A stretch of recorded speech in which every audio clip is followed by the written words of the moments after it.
Je suis en compagnie de Maxime Bernier, le député de Beauce, mais surtout candidat à la direction du Parti conservateur du Canada. Monsieur Bernier, bonjour. Bonjour.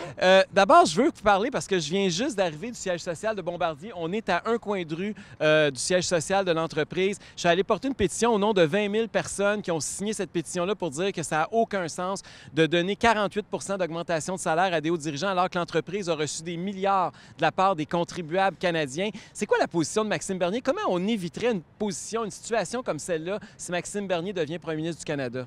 Bien, premièrement, bravo, parce que c'est une très belle initiative. Puis vous avez raison, les Québécois et les Canadiens en ont marre des subventions aux entreprises, mais surtout la direction de Bombardier, c'est une insulte. Ils ont pris de l'argent du fédéral, comme vous le savez, du Québec. Ils ont coupé des emplois à Montréal et en ont mis dans leur poche. Et je pense que ça l'a mis à l'avant-scène de l'actualité, tout le dossier des subventions aux entreprises. Et notre position est la même depuis bien longtemps, c'est de plus aucune subvention aux entreprises. Comme ça, le gouvernement fédéral va économiser 8 milliards de dollars par année. Mais ça, c'est facile à dire dans un discours politique. Mais quand il arrive le temps d'appliquer une politique comme celle-là, des entreprises comme Bombardier vont vous menacer, vont faire sortir des employés dans la rue, vont dire que ces gens-là vont tous perdre leur emploi à cause de vos décisions. Comment vous allez faire pour vous tenir debout face à ce lobby-là?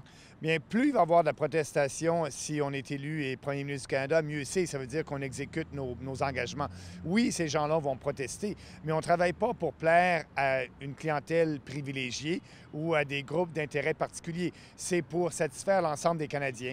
Et la réponse va être la même, c'est-à-dire qu'on ne vous subventionnera plus, mais ce qu'on va faire, c'est qu'on va pouvoir baisser vos taxes et vos impôts comme l'ensemble des autres entrepreneurs. Au lieu de payer 15 d'impôts sur les corporations, ils vont payer 10 et il n'y aura plus d'impôts sur les gains en capitaux. Donc, ça va s'appliquer à Bombardier, aux grandes entreprises et ça va s'appliquer aux petits entrepreneurs aussi. Mais veut pas, il y a des entreprises qui vont fermer. Bombardier va peut-être être obligé de faire faillite ou déménager son siège social ailleurs. Politiquement, ça va mettre une pression énorme sur le premier ministre, sur son gouvernement. Ça sera pas facile. Il va y avoir des perdants, veut pas, dans ce calcul-là. Bien, il va y avoir des perdants, il va y avoir des gagnants. Mais oui, c'est pour ça que c'est important d'en parler immédiatement pour avoir le mandat de la population pour le faire. Donc, lorsqu'on sera au pouvoir, on aura eu le mandat. C'est pas un agenda caché.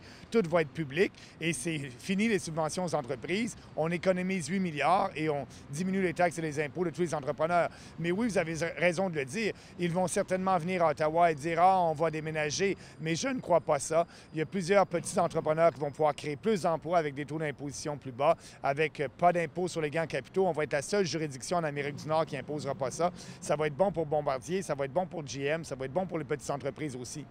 Maxime Bernier, il y a une course à la direction au Parti conservateur le 27 mai prochain. Les gens vont élire un nouveau chef de l'opposition officielle à Ottawa. Êtes-vous confiant? Ça va bien, mais il n'y a rien d'acquis. Je continue à voyager à travers le Canada. Je vais être à Winnipeg ce week-end et après ça dans l'Ouest canadien. Et notre dernière tournée. Et jusqu'à date, je suis bien heureux. Les gens sont en train de voter présentement. Le parti nous a dit qu'actuellement, ils ont reçu plus de 5 000 bulletins de vote, 5 000 enveloppes qui ont été envoyées au... 50 000. 50 000 enveloppes qui ont été envoyées au parti. Donc, j'espère qu'on va avoir un bon taux de participation. Pour moi, plus le taux de participation est élevé, mieux c'est. Donc, il faut faire sortir le vote. J'ai vu 2 députés du Québec aller en Alberta dire que c'était pas le temps d'élire un premier ministre ou un chef du Québec. J'ai trouvé ça particulièrement disgracieux, d'abord en tant que conservateur, mais aussi en tant que Québécois. Ça vous a pas offensé? Bien, ça m'a surpris, comme tout le monde, parce que je travaille avec ces députés-là. Mais il faut dire que c'est sur un dossier particulier.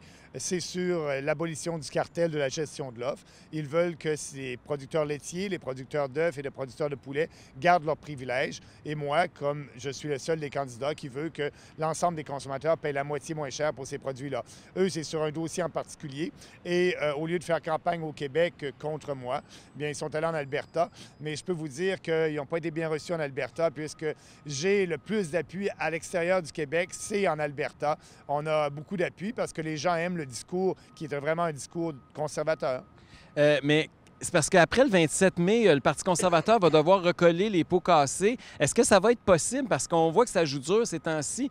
Comment vous allez faire si jamais vous êtes élu le 27 mai pour refaire l'unité conservatrice au Canada? Oui, l'unité va être importante, mais pour moi, les gens savent que j'ai une plateforme et cette plateforme-là, les gens, je le dis depuis un an, si vous votez pour Maxime Bernier, vous votez pour que cette plateforme se réalise et soit la plateforme du Parti conservateur du Canada. Donc, c'est bien clair. Le soir de l'élection, je remercie les gens, on fait l'unité du parti et on s'unit derrière une plateforme conservatrice et ça va être mon rôle à moi d'avoir les députés derrière. Mais vous savez, c'est une campagne électorale, une campagne à la chefferie. Donc, tout le monde prend des positions et après ça, bien, on se rallie. Et puis moi, je vais ramener ces gens-là dans mon entourage. Je vais avoir des postes importants à jouer au sein du cabinet fantôme. Ça va être important de rallier tout le monde. Mais je suis conscient, c'est la seule façon qu'on peut battre Justin Trudeau en étant conservateur et en ayant une plateforme conservatrice. Maxime Bernier, merci beaucoup de nous avoir accordé cette entrevue. Bien, c'est moi qui vous remercie. Merci.